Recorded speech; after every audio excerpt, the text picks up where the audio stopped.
Hello and welcome to another edition of Heavy Hands. I'm your host, Connor. With me, as always, is Phil. Yo. We have a UFC card ahead of us. That is an accurate descriptor. It took some Googling to find it, but I tracked it down, and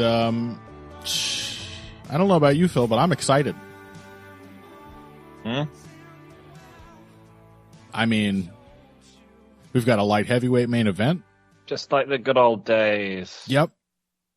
We've got Jack Jenkins in the co-main event, whom I briefly confused with a completely different fighter when you were asking me to refresh your memory on who Jack Jenkins was.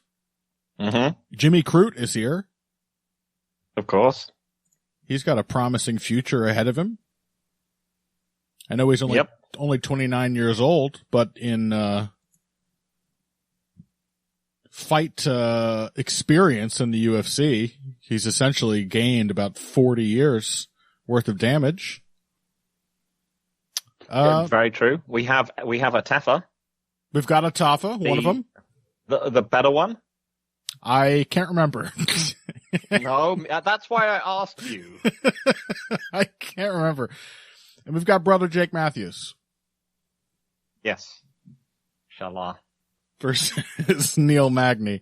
Look, last week, I was in a good mood. You know, we had just talked to Kyle. Always a delight. Mm-hmm. And then we talked about some other fights, and it was very short. It was allowed to be short because we spent so long having a great time with Kyle. And then I looked ahead, some of you may recall, at the end of the episode and said, this is pretty good. And yeah, I don't know why you did that. I don't know either, Phil. I didn't even know at the time. No, you said you never, trust me, Phil, you never feel any hesitancy about telling you when you don't agree with me at the time. Mm-hmm. So you don't have to tell me now. You made it very clear you didn't agree at the time. And as a bigger man, in girth if not height, and certainly in morals, I will tell you that you were right. Mm-hmm. It's not a good card. It isn't. It's got a couple things on it. Ulberg Reyes, look, it's light heavyweights. It's at least not a pointless, stupid main event. I get it. Ulberg. This is a travel card, you know. I know. I mean, that's why. I mean, I guess this is also just a referendum on the current state of, well, on two things basically. The current state of MMA in Australia and the fact that no one still wants to go and fight there because of the taxes. Yeah. Although, you know, it made a lot of sense to go to like Perth or to go to New Zealand when they had quite a lot of fighters at the peaks of their powers from that part of the world. Yeah. You know, we could throw, a bunch of guys from one gym. We could throw either Volkanovski or Adesanya. Would have been cool if they'd done both. We could throw Dan Hooker on the card, you know. Mm-hmm. Carlos Ulberg is the one that's left. Yep, that's pretty much it. It's him, and actually, why isn't Dan Hooker on this card? What's Dan Hooker doing? I saw on YouTube recently he hosted some $50,000 backyard fight tournament. And he's just rolling in money from that. Yeah, he just brought in a bunch of like tatted up Maori dudes to beat each other's asses for like 1 minute at a time, and all the winners got money. That was kind of cool. Mm-hmm. That's probably cooler. Maybe I'll watch that this weekend instead of this card. Yeah, I mean, this seems basically like, yes, they still have Australian and Antipodean stars, but none of them are here. Even they didn't want to come to this card, which meant that it's just become a terrible kind of dumping ground. It is also worth noting that, like, the way in which they struggle to get people to come and fight on Australian fight cards is in and of itself a direct rebuttal to the people who are like, actually, the UFC secretly pays its fighters loads of money. They commit tax fraud all the time argument, because you'd be like, why does no one turn up to these cards then? Surely they're just getting paid via the the UFC's lucrative fake pay system, which they do to cheat the tax system. You'd think that that's what they would do, right? If the taxes, as they seem to be, are like a serious deterrent to fighting on a card like this, you would just be getting money under the table 6 ways till Sunday. But no, and these cards have a very direct effect from that happening. Yeah. So, we've also got Navajo Sterling. This is actually a sensible featured prelim. You may not know much about him, Phil, but he's a legit prospect at light heavyweight. Who has a long ways to go to develop, but fortunately in divisions like light heavyweight, you can actually be developed in the UFC. Yeah. It's not like it is in the small weight classes. There's plenty of, chaff to be fed up on. And, Rodolfo Bellato is not a terrible fighter, but is a sensible challenge for a young developing fighter like Navajo Sterling. So that's at least something else on this card. Yeah, it's, at most it has several fights which are half interesting, the problem with a half interesting matchup is that it's actually not interesting. Yep. Because the matchup is what interests me, not just one of the names that I recognize.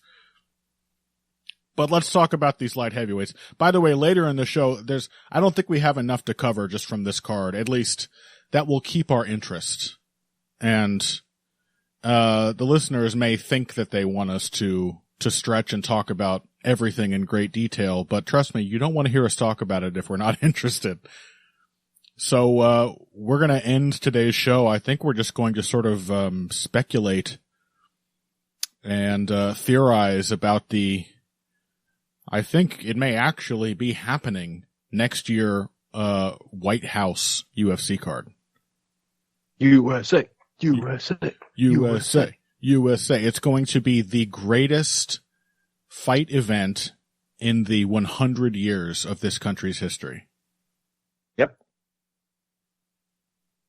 And I say that with some authority. I can fully believe it. It will be featuring all of the incredible current dominant US MMA stars. Yep. And also. But yeah, we can talk a bit about that. We're going to talk about that later. But let's talk about Carlos Ulberg, Dominick Reyes. Philosophically, theoretically, I think this is a good main event. Mm-hmm. You know what I mean? Because yeah. Carlos Ulberg, go on. Yeah, you sell it. Yeah, I mean, Carlos Ulberg, hot prospect on the rise in the division, just beat a former champion. Yeah. And then you've got Dominick Reyes, well-known former title fighter, challenger. Resurgent. Most famous for being kind of robbed by John Jones. So everyone sort of feels like he was, that guy that missed his shot, which is always something that will get people behind you. And he's kind of been turning it around lately and has, turned a shocking string of brutal losses into a shocking string of, KO wins. So, yeah, it's kind of a return to form. Has he still got it? Maybe he's now just finding his true prime fight from Dominick Reyes against, an up-and-comer. As you said, it is, on the surface, intriguing. And if it had a card to back it up, I don't think I would really even be that inspired to complain about it. It's that level of, it's a perfectly sensible main event. Yeah. There are only, as I suspect you're probably going to say, there's only really two elements to this which may be the fly in the ointment, or the two flies in the ointment. One, Carlos Ulberg is not always very exciting. He is rarely exciting. Yeah. And 2, Dominick Reyes' incredible comeback streak. It doesn't inspire the greatest amount of confidence. No. I think, we may as well talk about Reyes first. I mean, I think he does pass the kind of eyeball test for me, I will say. Mm-hmm. 'Cause it's not like all the guys who were beating him were particularly good. At least the last of them was not. He lost to Ryan Spann. Yeah. That is, That's damning. Yeah, the other ones all make more sense, and many of them were valiant efforts before he got finished, but a clear sign of how broken he was at the time, and how eroded his confidence was that Spann fight went down the way it did. In contrast to that, I think you can see a pretty clear progression of simply Dominick Reyes' confidence over the course of these 3 wins he's gotten. Mm-hmm.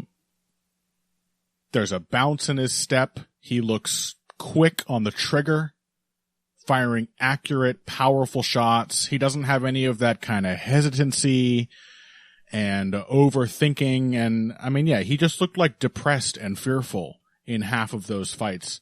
Almost immediately after the John Jones loss, I would say. He was not looking like he had that self-belief. And that may be a very wooey thing to talk about, but it is real in a zero-sum, one-on-one combat sport like MMA. Confidence matters a lot. So from that perspective, I think it is very much a real comeback, a real return to form. Perhaps one which is, which demands you keep in mind how very fragile Dominick Reyes' that confidence might still be. How brittle it might be. But what you were saying, surely, is that the guys he's beaten are, I think, all of them shot. Yes. Various stages of,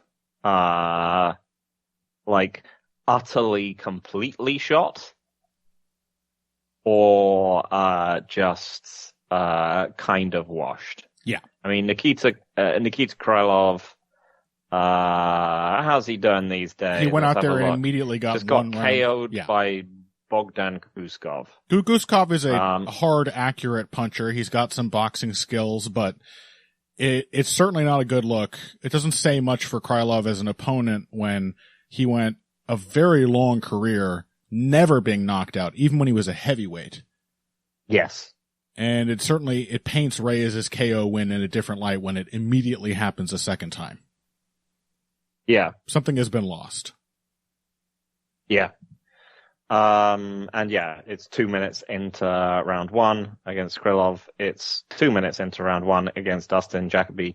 And he does go into the second round against Anthony Smith. Yeah. Modern Anthony Smith. Yeah. Who is,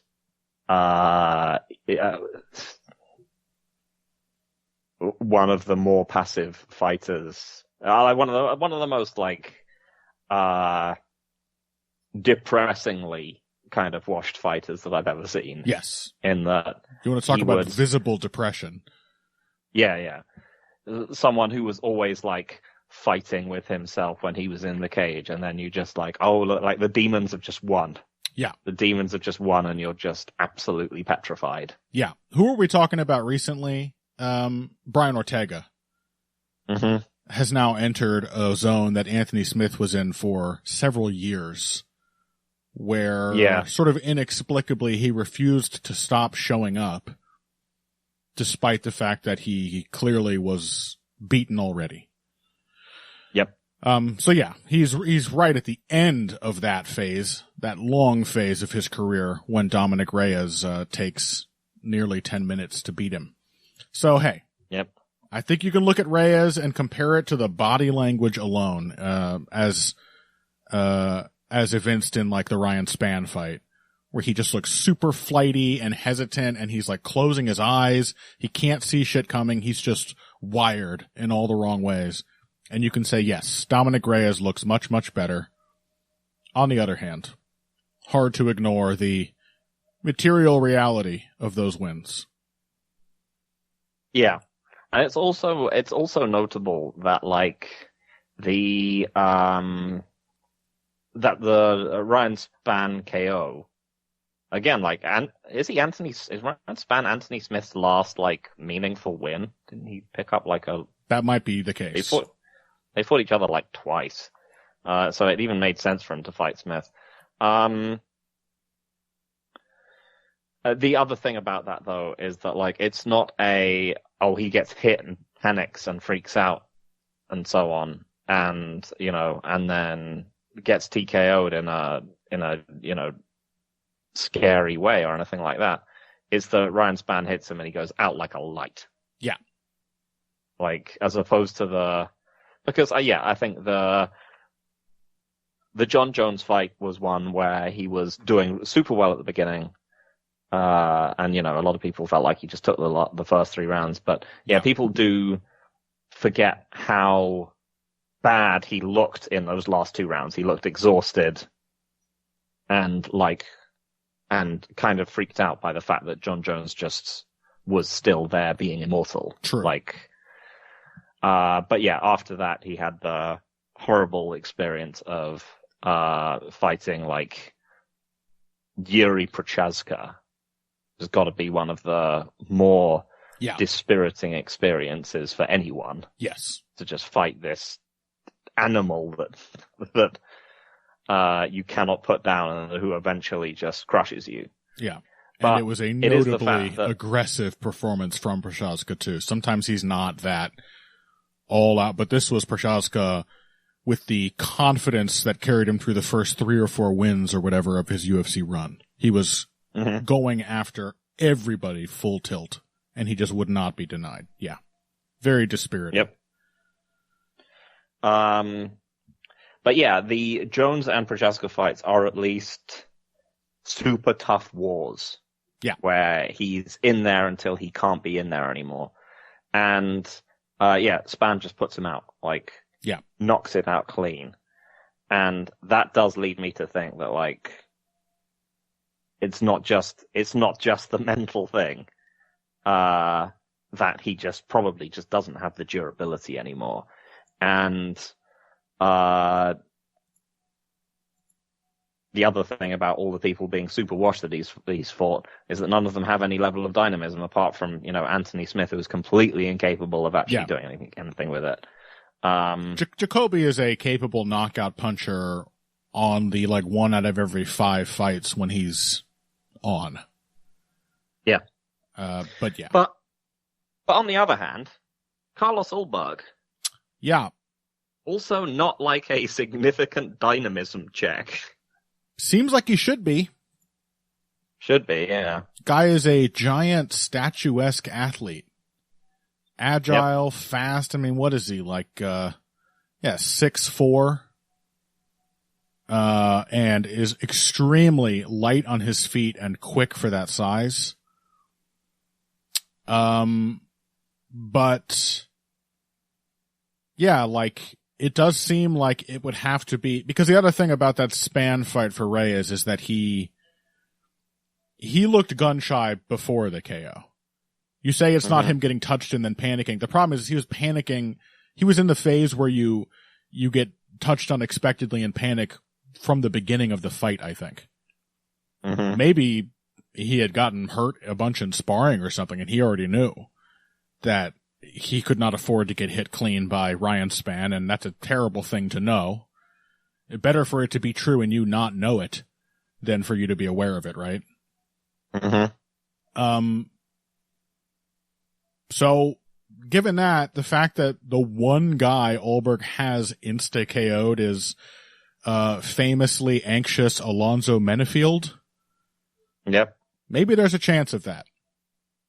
Maybe Ulberg is real aggressive and he just dazzles Reyes with his speed and his reach and makes something like that happen. But typically, he doesn't even conduct himself in a way to produce that kind of result. Say what you will for Ryan Spann, but he is aggressive. Yep. Ulberg fights like late career Israel Adesanya for the most part. He's not mechanically identical. He doesn't do quite all of the stance switching. Nobody can successfully mimic Izzy's unusual approach to defense and angles. But in the structure of the kind of fight he wants to have, he wants to stay really far away and land low kicks and touch with the jab. And I don't even find most of these particularly convincing, to be honest. Most of the actual details of this game he likes to play. I simply think, as is the case for basically everybody who rises up through the light heavyweight ranks, it has not really just been tested by anybody who is both good and like at the top of their game. Yep. You know, he basically drew with Jan Blachowicz, two guys who want to play the same game, and like nothing decisive at all happened in that fight. And he fought Volkan Oezdemir, who's not only well past his best, but has always been like slow and cumbersome on his feet. And so of course he's not going to be able to, and just kind of has bad footwork too. So of course he's not going to be able to test the actual limits of Ulberg's game. But the little glimpses you see of somebody putting some concerted pressure on him, as happened in parts of that Da and Jung fight, for example, I'm not really sold. He's prone to leaping straight back out of the pocket, much more than is good for him. He is prone to cornering himself. And he also sometimes gets like tracked in on what seems like a cool idea. Right? He's not actually a very principled fighter, if that makes sense. Mm-hmm. Just like taking all of the openings available and taking care of your position as you do it and making the opponent have to work really hard to even get a chance to find success. Like that's what a good outfighter should be doing. And that's not Ulberg. I still remember that fight he had with Fabio Charant. Remember him? Absolutely not. Right, nor should you. And he went in there and just like backed himself into the cage. This was years ago now, to be fair, and just tried to check hook him like all night. He just kept going for it. Just kept trying to force this cool counter that he had probably just learned in training or just watched a YouTube highlight of like Floyd Mayweather check hooks. And it's like, that is not a principled way to fight. Mm-hmm. So yeah, I'm still kind of left just being unsure of how good Carlos Ulberg actually is, supposing Dominick Reyes makes him fight. Is Dominick Reyes going to make him fight? That's a good question. Because like Dominick Reyes in most of these fights that he's been having has been, again, heavily on the back foot. Counterpuncher. And, yep. And also looking to just scoot out of range when he's sure that he's not going to be winning an exchange.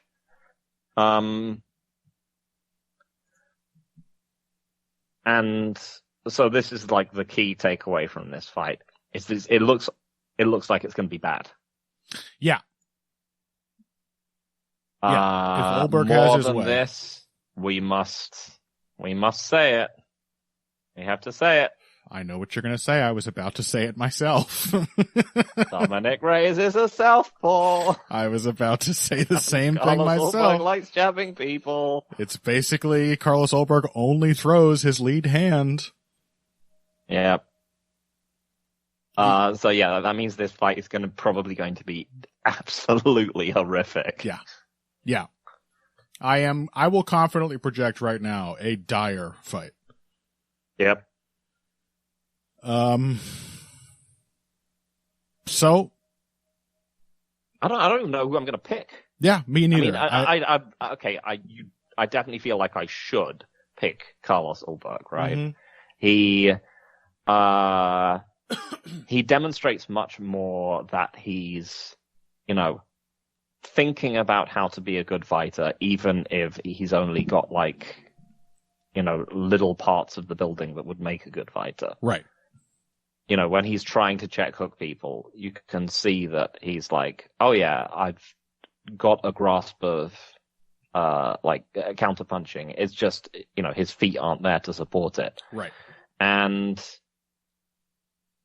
and he has been able to win, I guess, against, probably more consistently than Reyes did kind of in his prime, admittedly, with, again, talking an Uzdemir in his prime.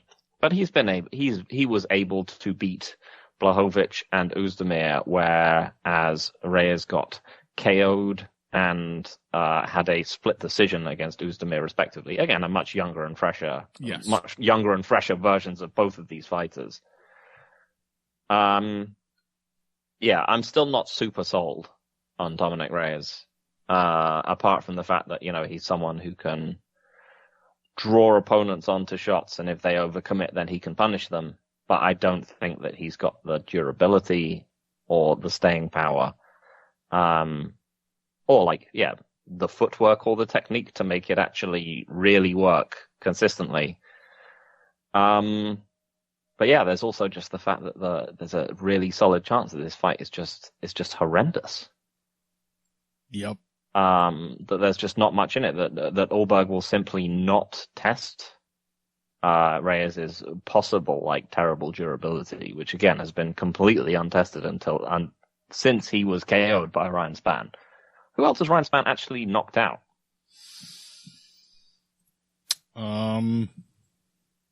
Probably Ryan Bogdan Spann, if I had to Guskov. guess. Oh, okay. God damn, these guys have just all beaten each other. Yep. Oh no, sorry, he was knocked out by Bogdan Guskov. No, that makes a lot more sense. No, who has he? Misha Serkinov. There you go. Speaking of horrifically washed, Antonio Ruggiero Nogueira. Alex Nicholson, the Spartan. Ooh, now we're talking. You're also bringing up right now a short list of guys that I hope to appear on the White House card. I was gonna say.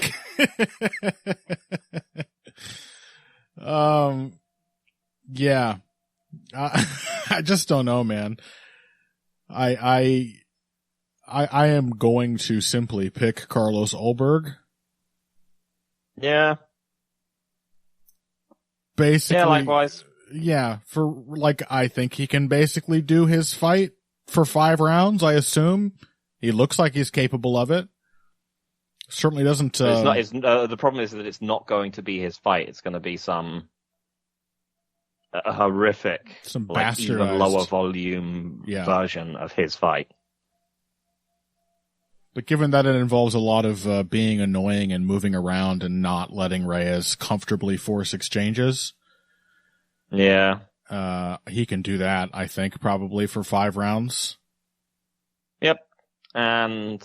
Yeah, I don't trust Reyes to go long in fights, frankly. Yeah. He's never looked great doing it. If there is a guy, of all the ones that Ulberg has fought recently, who I would actually, for example, Reyes was pretty aggressive against Anthony Smith, which would have been once. Yeah. Would have been a crime. Once he cued in onto the fact that Anthony Smith looked utterly terrified. Just didn't want to be there.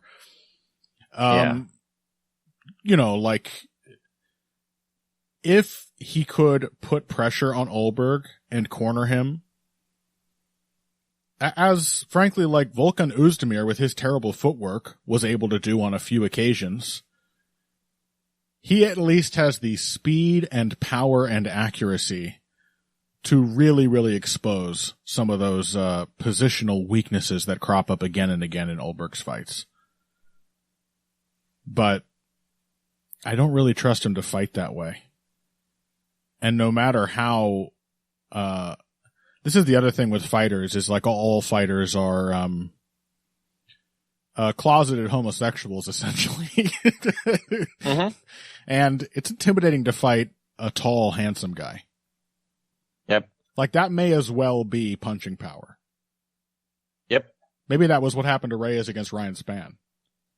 He was just like, this guy looks like a fucking Greek god. Like, what am I doing in here against him? My confidence is already shaken. And I mean, I'm kind of joking, but I'm also kind of not. Like, I think there's a pretty good chance there's something in Carlos Ulberg that Dominick Reyes finds intimidating and anxiety evoking, whether or not he is a consistent knockout artist, which he isn't. Yeah. He's just got a swagger and a confidence. He looks like he knows what he's doing to the fighter's brain. He reads like a competent, dangerous fighter. So, yeah, I'm picking Ulberg. It's mostly just for momentum reasons and staying power and the fact that as much as I'm not sold on Ulberg as a really deft technician, I'm definitely not sold on Dominick Reyes as a guy who could never get knocked out by Ryan Spann again. Yeah. Yeah, it's just that, I just don't trust that his actual game can function long term at all. Yeah. Even against this, which I think, again, it could be just like legendarily bad. Yeah. All right. It'll be funny if Reyes wins, though. Oh, I hope he wins. Hometown crowd, utter stinker. It'll be funny and heartwarming. Yeah. The best kind of funny. When Reyes wins, that means cool shit has happened. It doesn't necessarily. It might just mean that he lands 3 big punches over the first 3 rounds. Ooh. Okay, all right. Maybe we could just get the John Jones fight, but worse. That's true. That's true. I didn't say it was impossible he was going to win a decision, because I think I do suspect this one's going to a decision. Ulberg is not, he doesn't have a John Jones chin. He's been KO'd by Kennedy Nzechukwu, if I recall correctly. But that was back in actually the bold young man period of his early career, where he was out there throwing hammers, and he gassed, thinking he could take Nzechukwu's head off, and then got drowned. Yep. So that's basically the formative experience that made him into the fighter he is now. Thanks, Kennedy. Yep. Big ups, Kennedy and Nzechukwu. All right. Let's take a break. When we come back, we'll find out what else this card has to offer after this. Hey everybody, thanks for listening to this week's Heavy Hands. If you like what you hear, please consider pledging to support the podcast on Patreon. Patreon is basically continuous crowdfunding. You sign up to contribute a certain amount per month to help us with production costs and the like, and in return you get rewards ranging from a mention on the Heavy Hands website to a question or topic of your choice being discussed on the show. We have a lot more in the works to reward you for your help, and we appreciate every contribution. No amount is too small. Just head over to patreon.com and find how you can help out, the only show dedicated to the finer points of face punching. Now let's get back to it. All right, welcome back to Heavy Hands. Phil really wanted to talk about one particular fight here, and that is because Phil has some news for the audience, a certain life change that has come about, a sort of light that has come into Phil's life that has given him a certain kinship to one of these fighters. Phil, do you want to, I don't want to bury the lead here, but. Yeah, I'm becoming a hypnotist. Oh, man. I knew you would pull some shit. It's Jake Matthews, Neil Magny. Here's what we're talking about. Phil's becoming a toad, actually.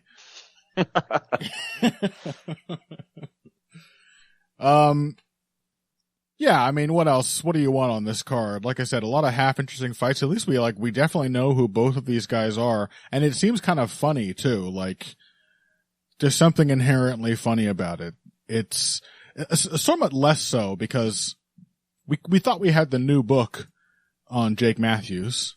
Not that we need a new book, as Jake will tell you there's only one book that really matters, but We thought we kind of had the read going into that fight with Chidi and Njokuani, which was his last bout.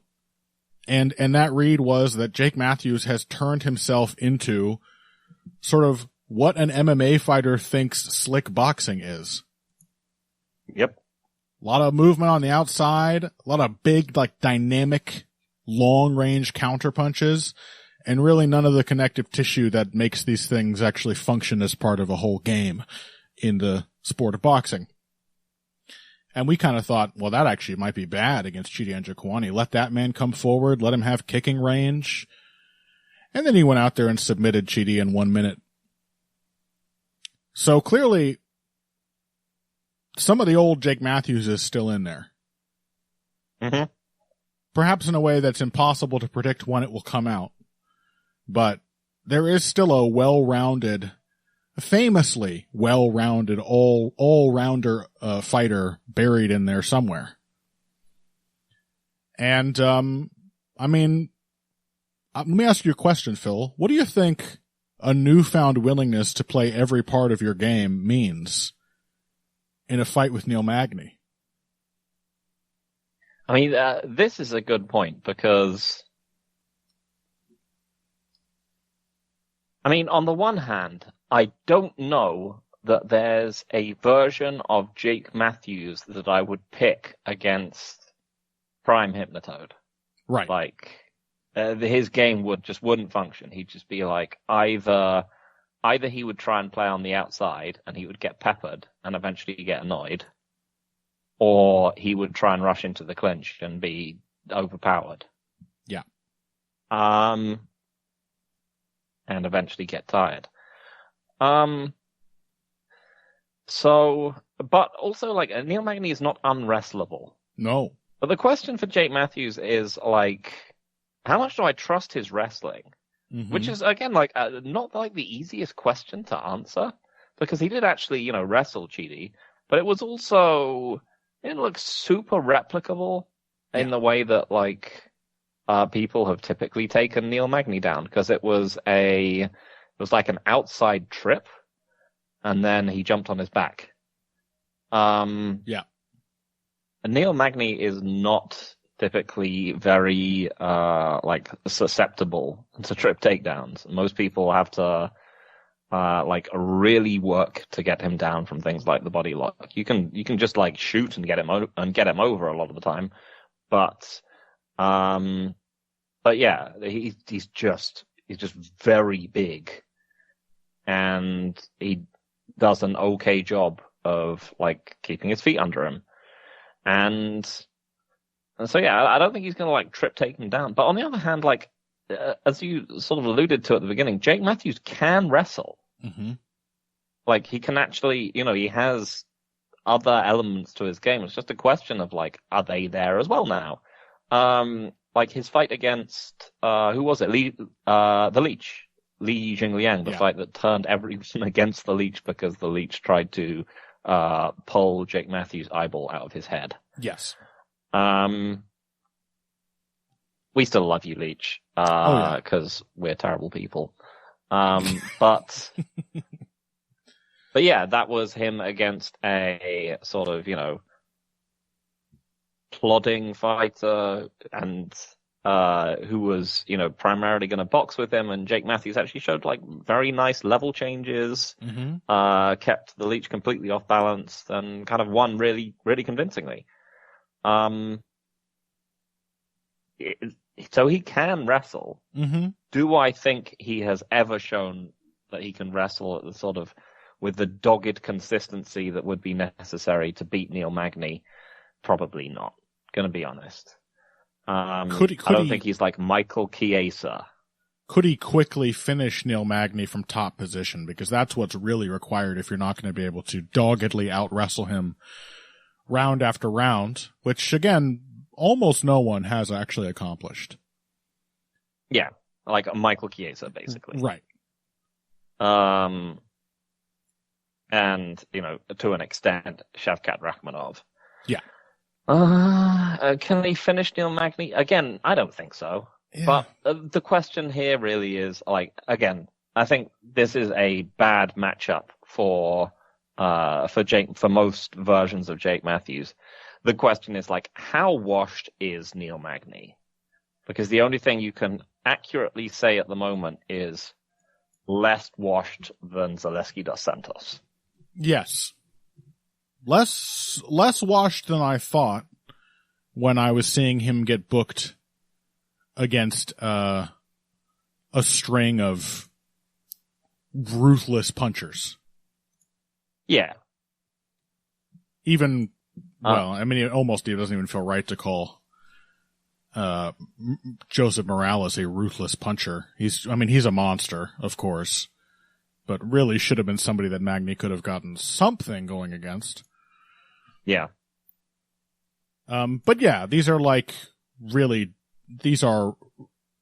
Carlos Prates, of course, is a murderous finisher, and Morales is just like an all-round incredible athlete in a way that Jake Matthews is not. Not that even at the age of 34, Matthews is not a bad athlete, but yeah, he's not a one-shot KO artist. And it's also the other thing is with those Magny losses is that they were all quick. And Neil Magny has never been a guy who is good in the first round. Yep. That's part of the hypnotism. Yeah. Even with the wrestling. Everything's easy against Neil Magny when the fight starts. Yep. He has to draws you in. Yeah, he has to warm up and he has to suck you in till you get comfortable and confident. And then his A game starts to reveal itself. But here's the other thing, let's say that Enjo Kawani thing is a fluke. Or let's say that Jake Matthews is smarter than he appears, and he knows, why would I strike with Chidi Enjo Kawani? You know, if that's the fight when you're going to bring out the quick takedown and the submission attack, it's eminent good sense to do that against Enjo Kawani. Would that guy not also just what if this is Muslim Brotherhood Jake Matthews, just being fast and striking with Neil Magny? Can Neil Magny compete with that anymore? Yeah, because that's the thing. The worrying thing about Neil Magny's recent run is not his losses. It's not. Yeah. It's not Carlos Prates. It's not Michael Morales. It's the win over Mike Malott. Yeah. Because that is the fight where you see him up against someone who is, a great matchup for Neil Magny. A classic, this should be a classic Hypnotoad performance. And in some ways, it is the archetypal Hypnotoad performance. Yeah. But it's so close, and he gets so badly fucked up. Yeah. Close doesn't and even Mike Malott is much worse than the people that Neil Magny used to be able to do that to. He used to be kind of, to some extent hypnotoading Johnny Hendricks. Yeah. And now he's almost getting put out of there by Mike Malott. Yeah. And giving up a really dumb takedown too. To lead to the part of the fight where Malott is beating his ass from top position. I mean, it's that's the other thing about it is it's too much of a Hypnotoad fight because there's really no good reason for Malott to get as tired as he does. It's not Neil Magny's magic making it happen, forcing him into No, it's just that he thinks he can kill him. Right. And then he's very close to doing so. Yeah, but doesn't quite put the coffin nail in and is gassed. Yep. So, yeah, I don't know. The other thing that's genuinely worth noting here is that Jake Matthews is a pretty competent offensive wrestler, very good grappler. He has pop in his hands and fast hands, and we've talked about some of his talked about some of his defensive issues and so on as far as striking goes. He's not a very good takedown defender. It's true. And that is typically how, the true power of the Hypnotoad works. Is that, you start to, you take him down and it's working. And then you try and take him down and suddenly it's like not working and it's much harder. And then he takes you down. Yep. And he's very big, and he's actually quite potent from top position. It's the only part of the fight where he is really dangerous. Yep. And he will, he will grab a body lock, and then he will put his shoulder under your armpit, and he will stand up and stretch you out, and then he will hold you over, and he will kind of fuck you up. That's what he did to ZDS. And I don't know if I trust Matthew's takedown defense either, frankly. But you know what? I think I am going to pick Jake Matthews. I think that Malott fight is Mike Malott is. He's not actually even a particularly dynamic fighter. I would class him as less dynamic than Jake Matthews. Jake Matthews has mostly been beating people who are washed or good style matchups. I still don't think that he looks that good. But as long as I trust him to have some element of a game plan going into this, he's fighting at home. He's going to be motivated to do well. I just think that too many parts of Magny's game are falling apart. He's going from someone who used to be to have not very good takedown defense and striking defense to just he can't stop anything from happening to him. Yeah. Levels of striking and takedown defense. Yep. And he's winning fights against people who destroy themselves. And I don't think Jake Matthews will do that. I think he'll be motivated to come out and have a good performance. Yeah, I'm inclined to agree. Part of me wants to pick Neil Magny. I mean, yeah, one more time. My opinion of the man certainly took its biggest ever hit in the wonderful discourse surrounding his fight with Ian Machado Gary. Oh, of course, yes. Where I was forced to concede that the worst guy I knew just made a great point, and then Neil Magny did not help the case. Even so, it's just familiarity. I'm so used to Neil Magny, and there's I have such a personal legend built up around him that I have been excited for him on these last 2 wins he's gotten. I was very pleased when he beat Zaleski. And I would love to see him do it one more time. I just love guys whose games don't make sense, but in a way they make perfect sense and they just keep working. Neil Magny is the ultimate meme fighter. And he's a deep cut meme fighter. It's not a meme that everyone would understand, Yep. He's not you don't immediately know why the joke is funny. Yeah. It's only the consistency. It's like a good joke in Arrested Development. It keeps being rehashed and reworked 100 times over the course of 3 seasons. And it's just the same line getting repeated, but it just gets funnier. And it's endearing. I would love to see it work, but I just don't think he's good anymore. I just think he's really completely relying now on opponents fully destroying themselves to get these wins, like you said. Yep. So, I mean, we don't really have to talk about anything else before we get on to speculating about this White House card.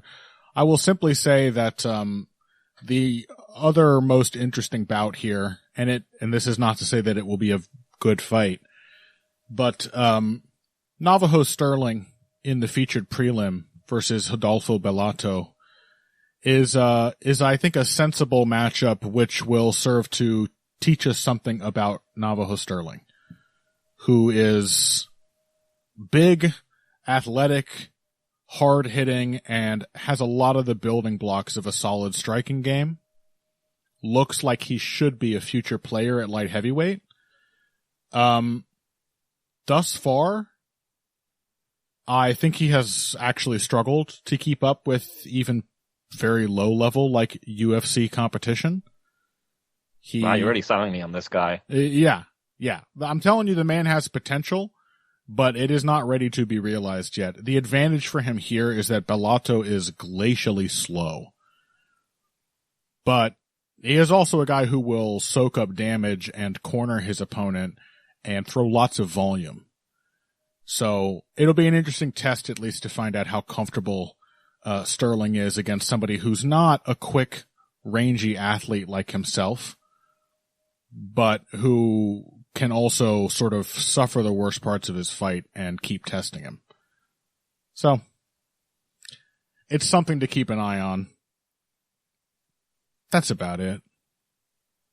You want to talk about America? Yeah. Then that's after this. Financial support is fantastic, but there are other, even easier ways to support Heavy Hands. Perhaps the best is by spreading the word. We know our fan base. You're all cool, popular people with serious social media presences. You're tastemakers and trendsetters. Okay, there are one or two of you that don't fit that description. You know who you are, but no matter what, you can always help us out by telling folks about the show. And you can also give us a positive rating and review on iTunes and Stitcher, things like that.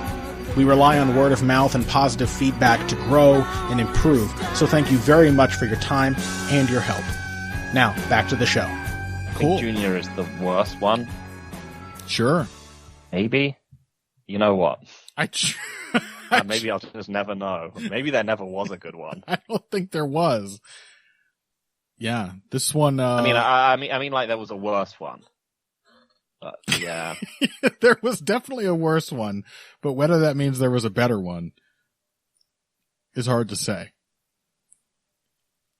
Schrodinger's Tafel, whichever one you're currently watching, you're like, this is not the good one. There's got to be a better Tafel out there somewhere. All right, you want to talk about the White House? Yeah, it's the. Oh, say, can you see? You feel that chill, Phil? The chill of fear. No. The colonies have risen against us. No. That happened ages ago. That's old hat. No, the thrill of patriotic fervor. No. The UFC is reportedly in June of 2026 staging an event at the White House. I assume this means it'll be on the lawn. I don't know if you know. Yeah. They put up like pictures, presumably AI generated of how it could look. Oh, great. That seems fitting. Mm-hmm. Yeah, and it has to be, because I don't know if you're aware of this, Phil, but the White House is from a time in American history when Americans were still British guys. Mm-hmm. And when you let British guys build a house, they make it very small inside. And the White House is actually one of those. Not a lot of spacious sort of ballrooms in that building, as far as I know. So it has to be on the lawn, which, say what you will, and we will say it, is going to be a novel and interesting backdrop. Mm-hmm. Do you remember when Fight Island was announced and we were all like, oh.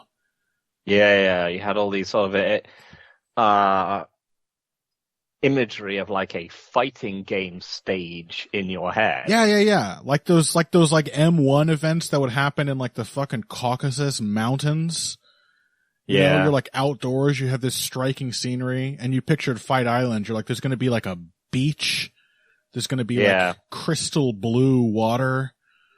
Yep, there will be people watching it who are like trapped into animation loops of 3 to 4 frames of them like pumping their hands in the air or whatever. At some point, the fighters are going to crash through the side of the fence and end up in a second stage where there's like demons and stuff. Mm-hmm. All these cool things that could happen, and go figure, it was just a UFC arena. Yeah. I don't think... Old Faithful. Look, maybe I'm wrong about this. I don't think they're going to let them build a UFC warehouse-style arena on the White House lawn. No, it does look from all the stuff like it is going to be outdoors. Which is cool. As much as the UFC might beg them to say, look, please, can we kill any ambience? Yeah. Just look. I don't feel comfortable being able to see the stars. Yeah. Do you have any... Give me my warehouse. Do you have any idea how bad the production is going to be? Remember the UFC Noche thing with the... which, by the way, should be a wonderful preview of the kind of patriotic video packages we might get for this event. Ooh, video packages. I didn't even think of that. Yeah.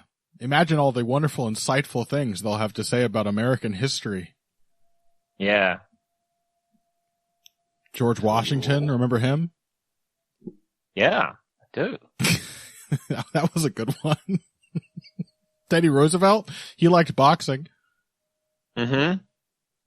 Yeah, it's going to be all about how it's always been in our blood to fight. Yeah. Just like the Mexicans. But different. Who aren't invited to this particular event. Except maybe Jorge Masvidal. Was he available? So, like, for the same reason as that event, there will be a novelty appeal.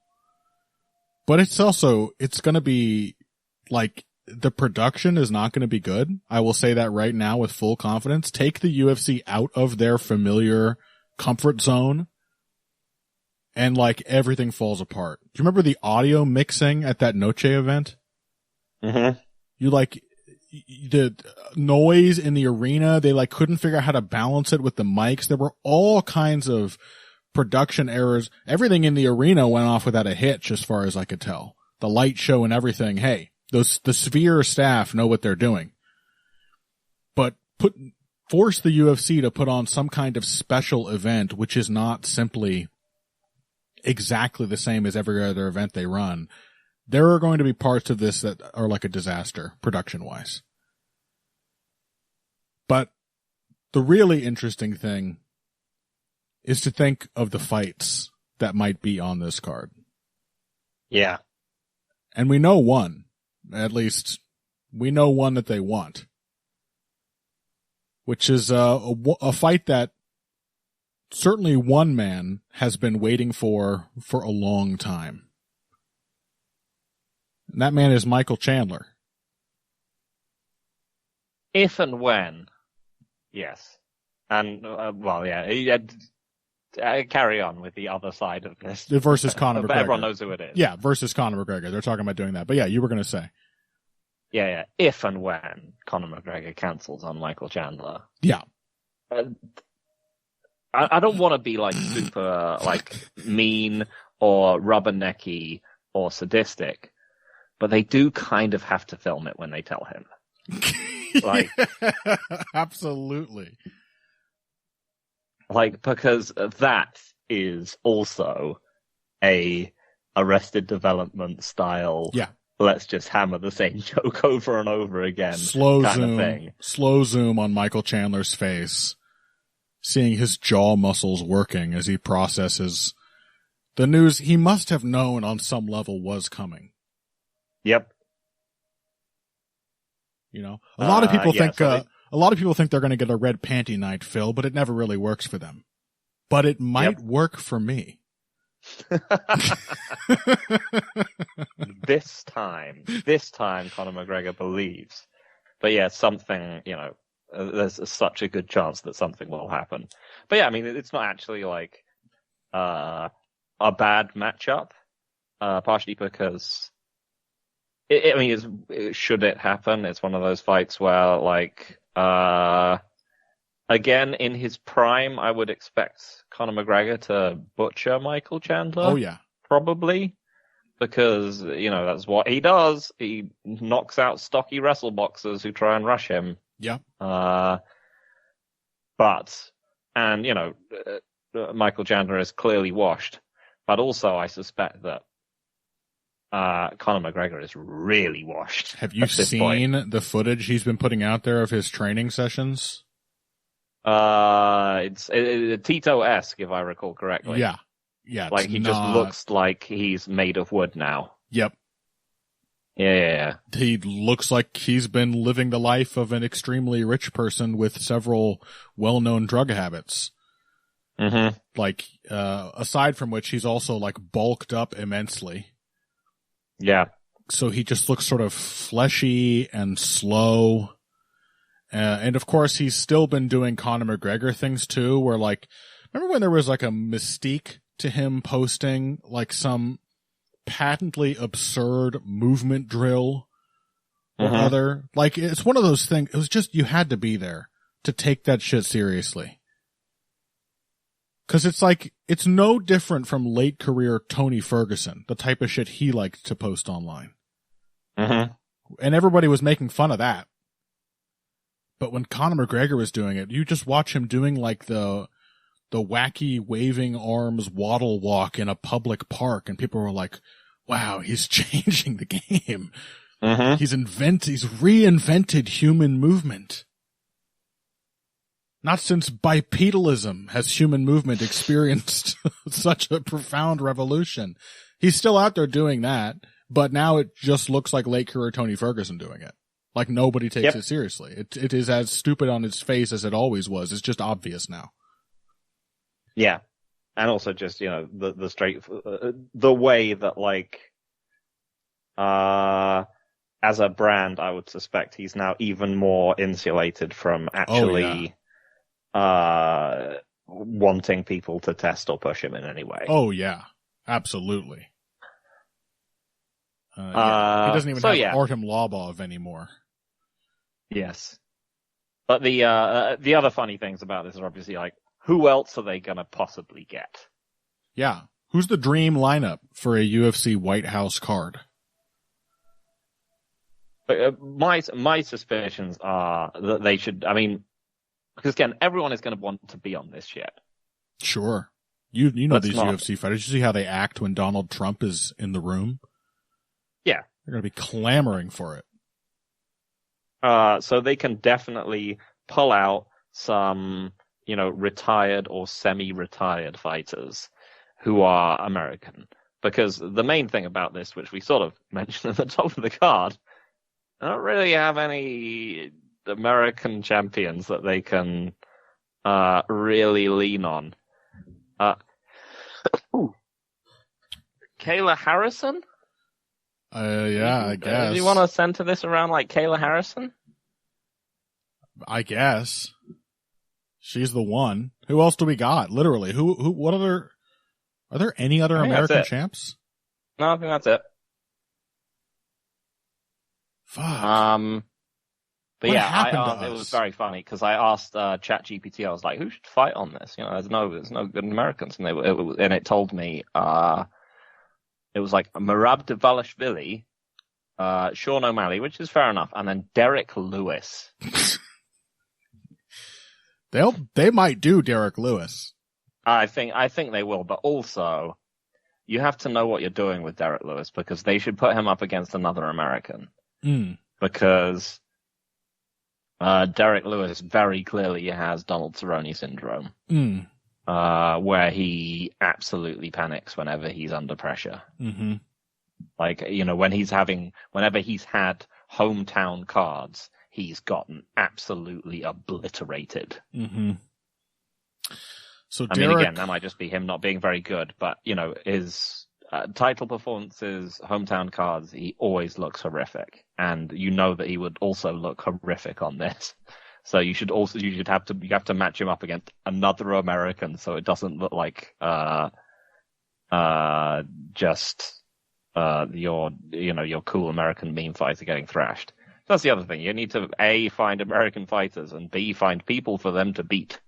I was saying earlier, I think they should book this exactly the same as they would book any travel card. Mm-hmm. All the travel cards are obviously like nationally themed, right? They try to get this Perth card is no exception. They try to get all the local guys they can. So they should put all their best American fighters in there and just match them in like good matchups against non-Americans, exclusively non-Americans.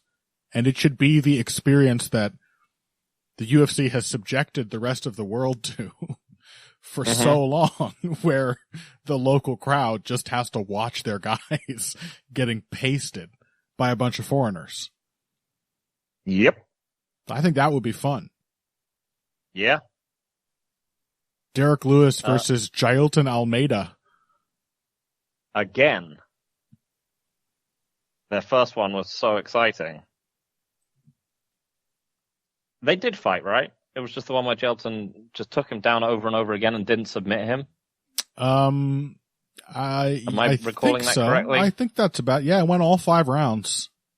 Oh God. Yeah, they're fantastic. Let's do that again, right? Yeah. As you were saying, there's also the question of like, who would it be funny to not have on this card? Yeah. And the obvious answer that you came up with. Colby Covington.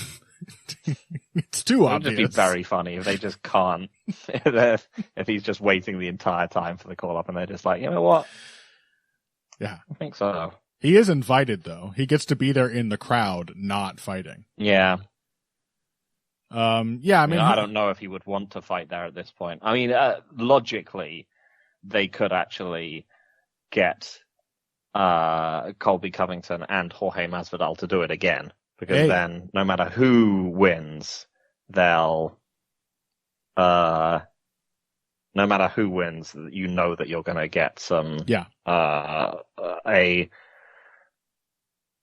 some supplication afterwards from the winner. Yeah. Some obeisance. I think we should actually add to that, because as we know what happens on all of the many pay-per-views where Donald Trump is present.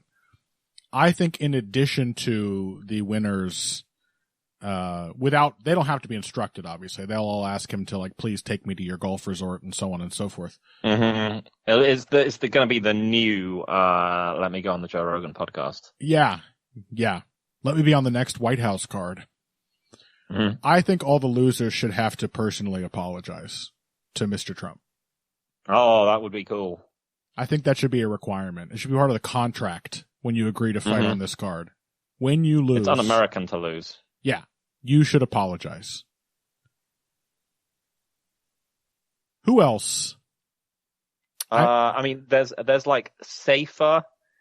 So, some of the problems are like, there's people who are right-wing aligned who would probably want to be on this card in one way or another, but are dangerous perhaps in other ways.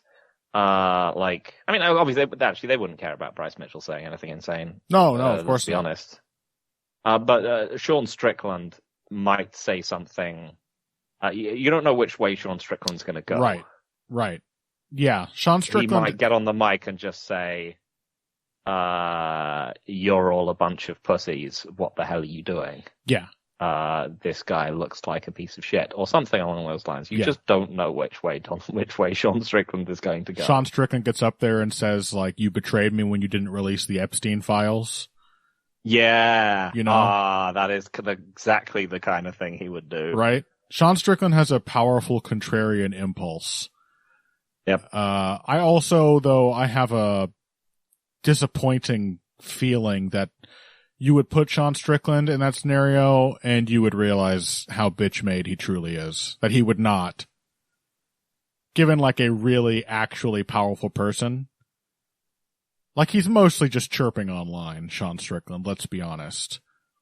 Yeah, and it's also that, his he's not a troll. He fancies him, not quite. He does really fancy himself like a raconteur. Yeah. And given an audience that's going to boo and throw things at him, I don't know of people who are his people. I don't know that he would rock the boat. No. So I think he might let you down if you expected him to say something inflammatory. I think it would be fun to have Renato Moicano there. Mm-hmm. Hanato Moicano. I mean, you said there are no more great American fighters, but don't tell Hanato Moicano that. It's a good point. My man has rapidly become the most American person in the UFC. That is very true. He wants to be a cop. He might get his wish at this event. Yeah. He might be deputized personally by the president at the White House card. The most American man in the UFC is a Brazilian who looks like the most French man you've seen in your life. I've never seen someone who looks more French than Renato Moicano. Yeah. Yeah. Mentally American, nationally Brazilian, genetically, he's from Marseille. Sort of Yes. There's something very French about him. He just looks like he's from like the tribe with Asterix and Obelix.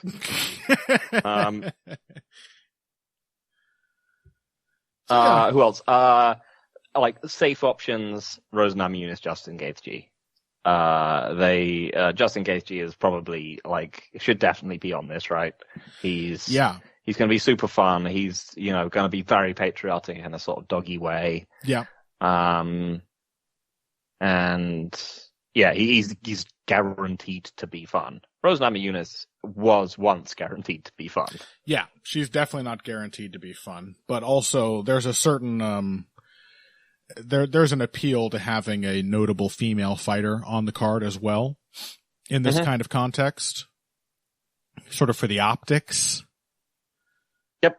And and you could also rely on her to come out and sort of quietly say something about how something weird, but that's sort of vaguely about how communism is evil. Yeah.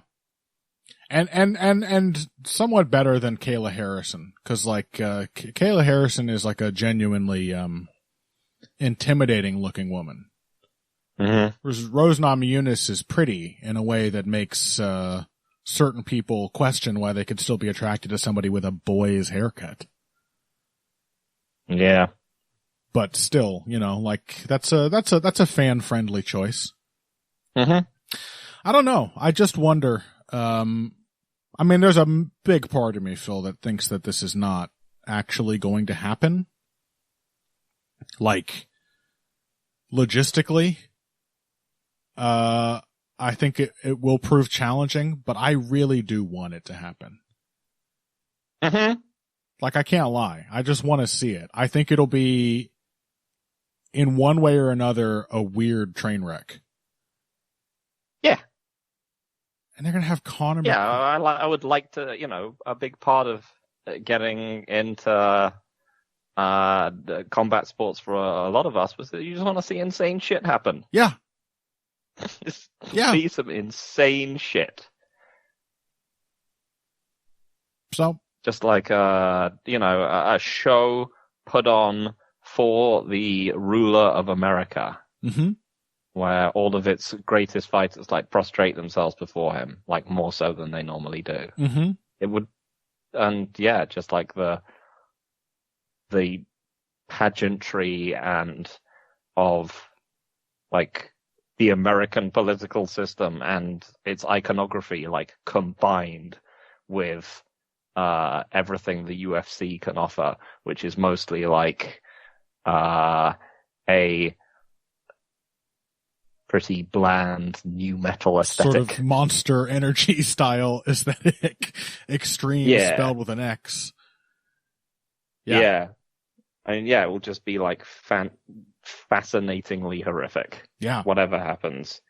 And as I said, they'll have their pick of old fighters knocking on the door asking to come back. Am I convinced that Donald Cerrone wouldn't be get me on this one? Yeah. That would be cool too if the card was 50% old guys who were clearly not good anymore.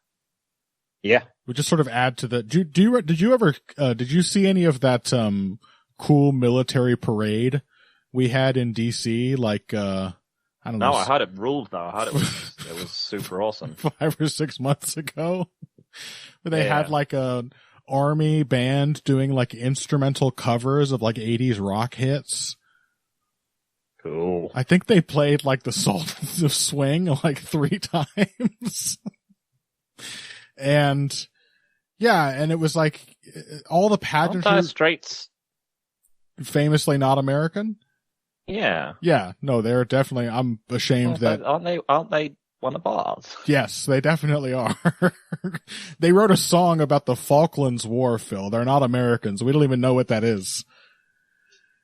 But yeah, like that's kind of what I'm hoping for, is like this profound contrast between the sort of staging and the aspirations towards a certain kind of grand pageantry, and then the reality being that it's like 41-year-old Donald Cerrone fighting.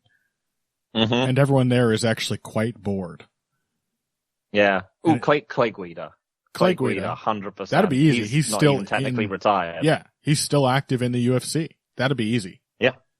Yeah. And people love him. Yeah, even now, I think. Yeah, I mean, no, they loved him. His entire, he's just like one of these fighters who was like, people only remembered the walkouts and the fun fights. Yeah, and the every burping. single time. He's on a 3-fight losing streak, but you know, whatever. Yeah, boy, I am scrolling through the roster, Phil. I gotta say, there are no good Americans in the UFC anymore. You just gotta hope that, you just gotta like drug Pantoja before he fights Van. Yeah. Ooh, is that gonna happen on this card? Oh, you mean just to set Van up as an American champ? I understand. Yeah. Yeah.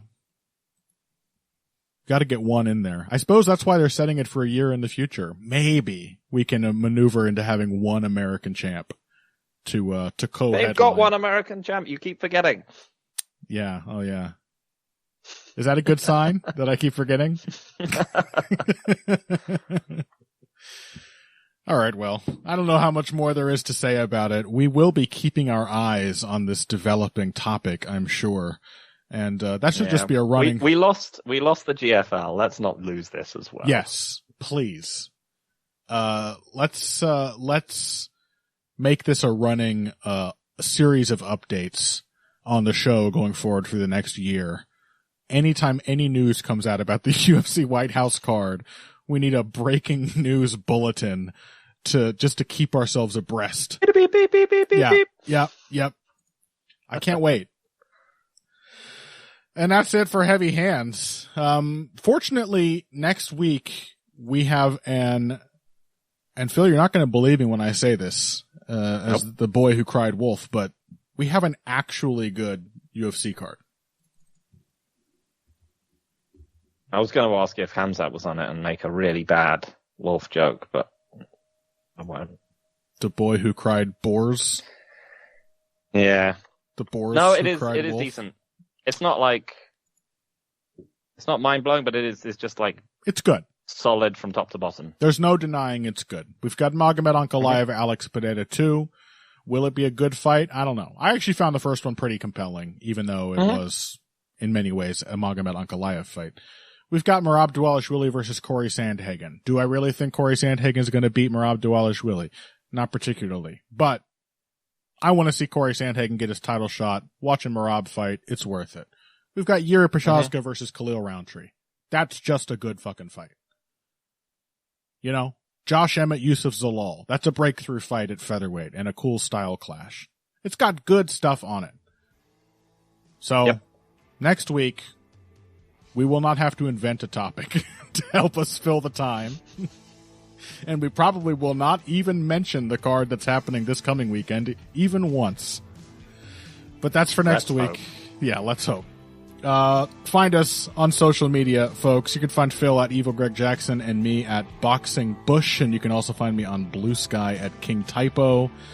Please check out the Heavy Hands Patreon. Heavy Henka is back. Miguel Class and I are talking about the September sumo tournament, in which our boy Yokozuna Hoshoryu is, as of day 8, undefeated and looking Wow. fucking stellar. 8 days in a row, tons of cool dynamic finishes, and sumo is awesome.